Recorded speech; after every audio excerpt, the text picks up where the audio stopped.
Olá pessoal, tudo bem com vocês? Gente, dando continuidade ao nosso conteúdo de cinética química, é importante a gente saber o que? As condições para que uma reação ocorra. Para uma reação ocorrer, os reagentes devem estar em contato e a afinidade química entre os reagentes deve ser o quê? Boa, deve ter uma boa afinidade química entre os reagentes para que a reação ocorra. Se ocorrer tudo isso, a gente pode falar que tem grande chance de ter o quê? Uma colisão eficaz. Então aí a gente vai entender um pouquinho a teoria da colisão. O que seria a teoria da colisão? As moléculas dos reagentes devem colidir entre si. Então elas devem o quê? O que é colidir? Se chocar entre si. Mas essa colisão, ela deve ocorrer com geometria favorável. O que significa isso? Que tem que ser uma colisão que a gente fala eficaz. Por quê? Ela pode ocorrer, se de repente ocorreu errado, se a geometria não for favorável, não vai formar o produto. Por quê? Quando ocorre com a geometria favorável, que teve a colisão eficaz, há a formação do complexo ativado. O que seria esse complexo ativado? São moléculas que se formam rapidamente em segundos, né? Até milésimos de segundos, né? Muito rápido, para depois se separar e formar o reagente, o produto, desculpa. Então eu vou mostrar para vocês agora desenhando como que seria isso. Então, ó, a gente tem um exemplo de gás oxigênio reagindo com gás nitrogênio, formando um gás que é o monóxido de nitrogênio. Então, 1 mol mais 1 mol, formando 2 mols. Se a gente representar isso por desenhos, eu vou colocar aqui, ó, o O2 desta maneira aqui, mais o N2 um pouco maior. Se eles se colidirem e colidir de uma maneira que seja eficaz, uma geometria favorável, o que vai ocorrer? Eles vão fazer isso daqui, ó. Vão se chocar favoravelmente de tal forma que depois a gente consegue o quê? Observar, pelo desenho que eu vou fazer aqui, que isso daqui se separa. Tá vendo? Houve a colisão eficaz com a geometria favorável e agora há a separação para a formação do produto. Então, formou a molécula de NO, 2 mols, tá vendo? A gente consegue observar isso. Então, o que é essa parte aqui, ó, que é esse intermediário? Seria o que a gente chama de complexo ativado, né? Este complexo ativado, que eu vou representar complexo ativado pela letra CA, ele ocorre, como eu falei para vocês, em milésimos de segundos. E ele só ocorre porque houve essa colisão eficaz que foi com a geometria favorável entre as moléculas dos reagentes. Então, quando isso ocorrer, ou para isso ocorrer, também a gente tem que entender um pouquinho de energia de ativação. O que seria essa energia de ativação? A energia mínima necessária para que os reagentes tenham para formar o complexo ativado. Então, o que significa isso? Então, para formar o complexo ativado, esses reagentes eles estão em movimento. Então, eles têm que ter uma energia mínima que quando tiver esse choque, que a gente vai falar de choque efetivo, eles vão conseguir formar esse complexo ativado. Então, é como se fosse, ó, a gente pode representar isso graficamente, olhando aqui no gráfico. Tá vendo que é uma barreira que tem do reagente, ele vence essa barreira e forma um produto. Onde estaria o complexo ativado? Aqui em cima, ó, o complexo ativado seria aqui, que é isso daqui que eu mostrei para vocês na fórmula de desenho. Então, o complexo ativado aqui. Aí aqui neste gráfico eu coloquei o que a gente chama, né, de representação gráfica e coloquei os valores. Então, a gente tem no eixo Y energia, que eu representei em quilocaloria mol menos 1, e no eixo X o caminho da reação. Então, eu coloquei como sendo 5 quilocaloria mol a menos 1 dos reagentes. Foi um valor aleatório, tá? Eu escolhi colocar 5 só para vocês entenderem o que eu quero mostrar para vocês. Então, de 5 até 20, o que aconteceu aqui, ó? Foi a energia de ativação. Então, de 5 a 20, a gente tem o valor de energia de ativação.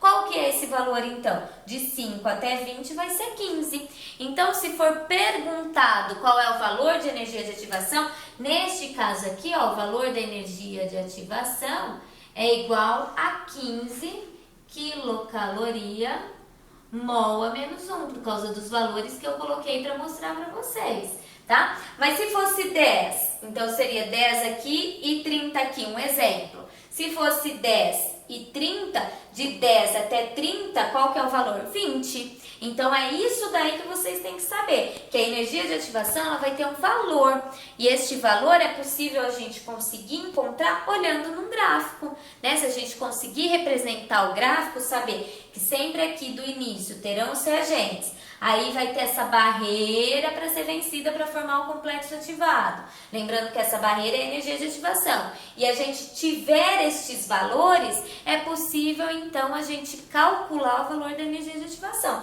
que vai a energia dos reagentes até a formação do complexo ativado. É a energia mínima necessária que os reagentes devem ter, né? Tem que adquirir para que forme o complexo ativado. Depois que formou o complexo ativado, vai formar o quê? Os produtos, tá? Eu trouxe dois modelos de gráfico, né? Dois exemplos de gráfico, porque se vocês separarem, ó, esse daqui os reagentes têm menor energia que os produtos. E este daqui, o reagente tem maior energia que o produto. Então tem diferença. Se vocês lembrarem do nosso conteúdo de termoquímica, também por um gráfico de energia de ativação, é possível ver se a reação ela é endotérmica ou exotérmica. Como? O que é o valor de ΔH?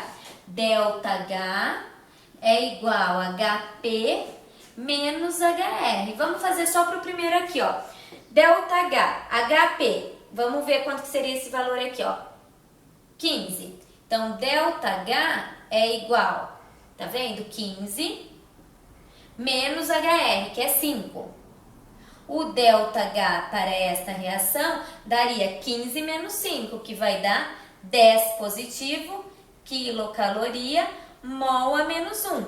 Lembrando que se deu positivo, este gráfico aqui é uma representação de um gráfico endotérmico. Então, se a gente olhar aqui, ó, os reagentes realmente têm menor energia que os produtos. Ó, reagente é 5, produto é 15. Então, por isso que a reação deu o quê? Endotérmica.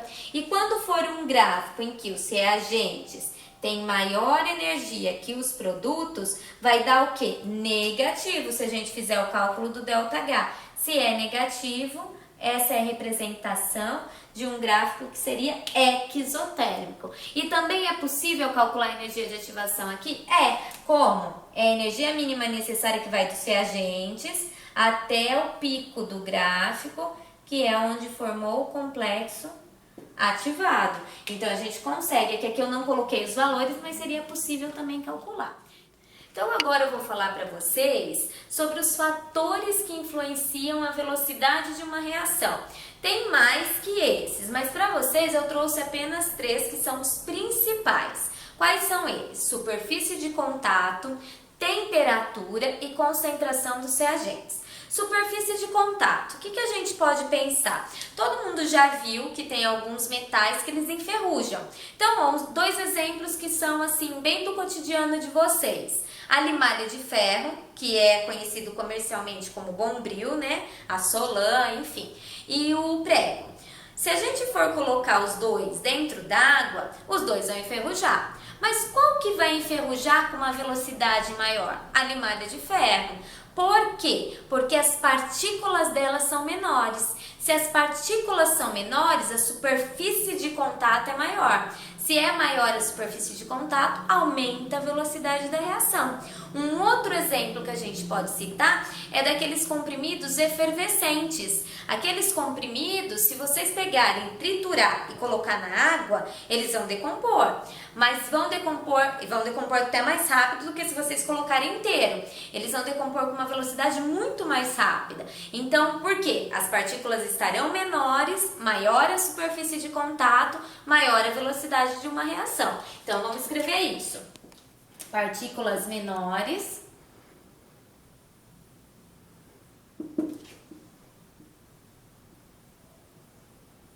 maior superfície de contato,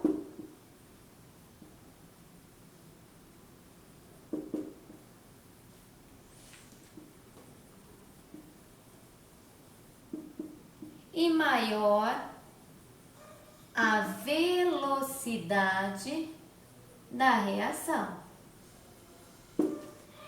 E a temperatura, como influencia? A gente pode pensar nos alimentos. O que a gente faz quando chega com vários alimentos, para que a gente não perca esses alimentos, né? Eles são colocados na geladeira, porque a menor temperatura retarda a velocidade de decomposição deles.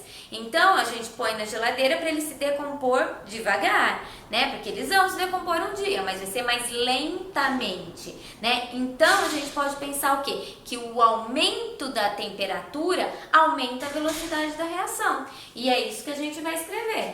Aumento da temperatura, que é representado pela letra T, eu fiz o aumento com a flechinha aqui, vai aumentar a velocidade V da reação. Por isso que muitas reações precisam ser aquecidas para que elas ocorram, porque quando aquece, as moléculas ficam mais agitadas. Se ficam mais agitadas, mais chance de ter o quê? Colisões eficazes e choques efetivos, formação de complexo ativado e por isso que forma o produto mais rapidamente, tá?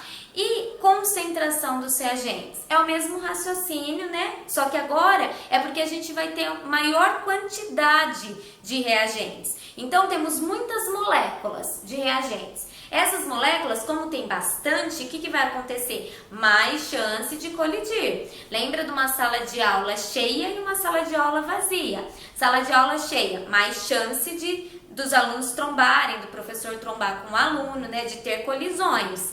Então, maior quantidade de reagente, mais colisões. Mais colisões, né, mais choques efetivos, maior a formação de complexo ativado. Então, vai aumentar a velocidade de formação dos produtos. Então, maior concentração,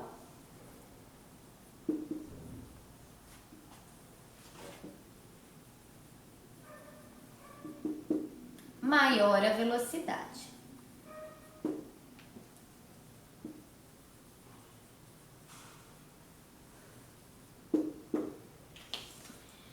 E é isso que eu tinha para falar para vocês hoje, pessoal. Então, nas próximas aulas a gente vai voltar de novo nos cálculos, né? Vai fazer a parte da lei cinética, mas por hoje era isso. Então, até mais. Tchau, tchau.